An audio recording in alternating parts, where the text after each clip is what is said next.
Okay, next thing I want to show you is how to edit the notes. I've shown you a few of them already.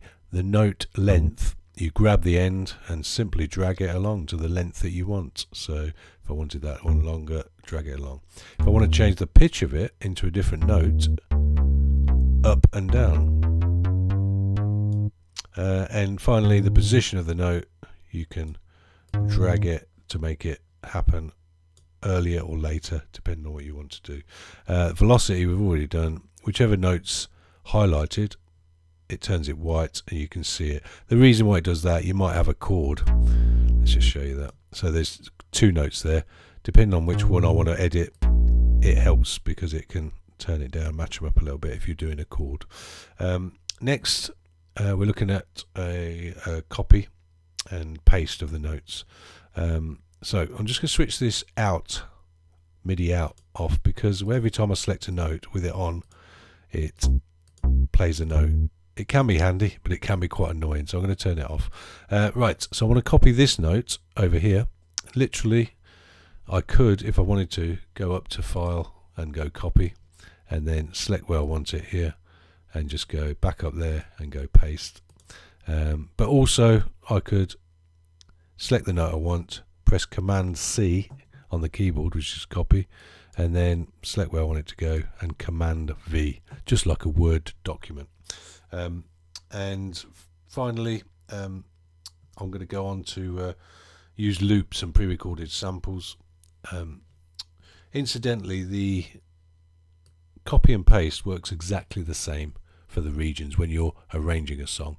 So for example, I could go Command C, select where I want it to go next, Command V, and it'll paste it in. I could also hold Alt down and it will leave it in its place and it will copy a new one, which is quite handy.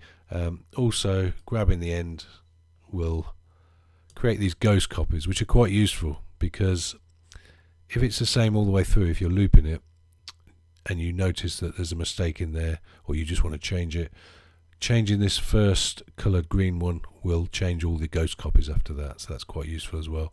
Whereas if you picked it up and moved it, everyone's different. Changing that won't change that. So two ways of doing that.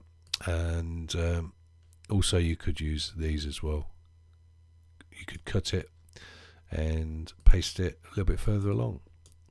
So the command will work exactly the same.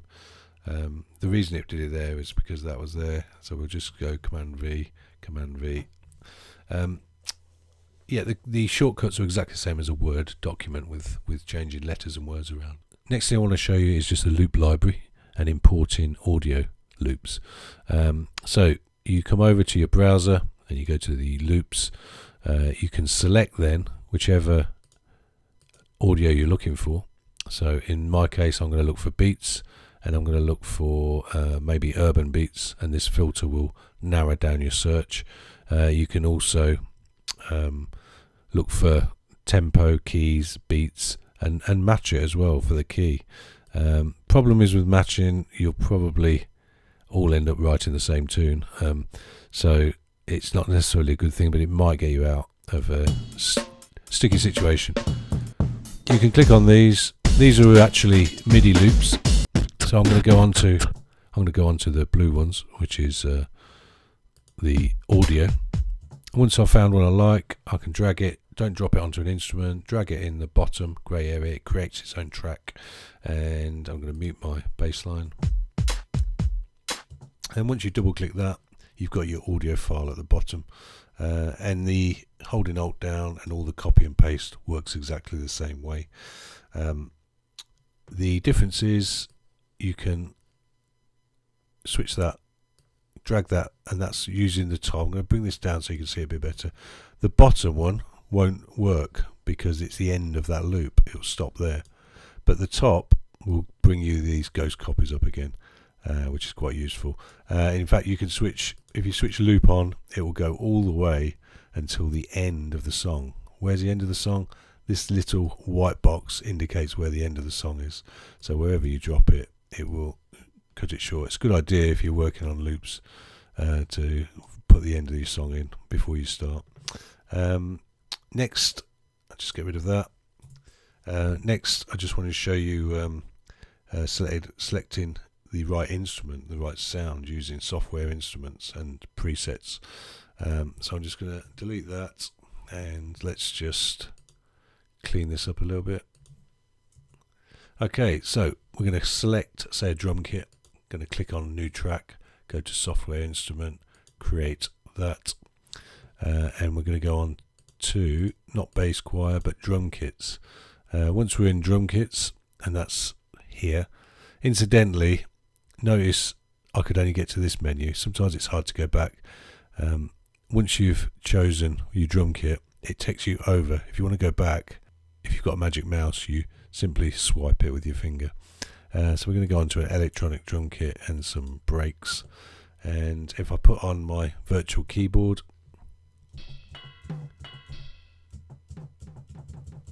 and these things at the top will actually transpose it up, which is quite useful. And to do that, you literally just press your keyboard and go through the transpose there. Yeah, next, incidentally, this is just transparency, so you can see through it if it was somewhere where you needed to. It's quite useful.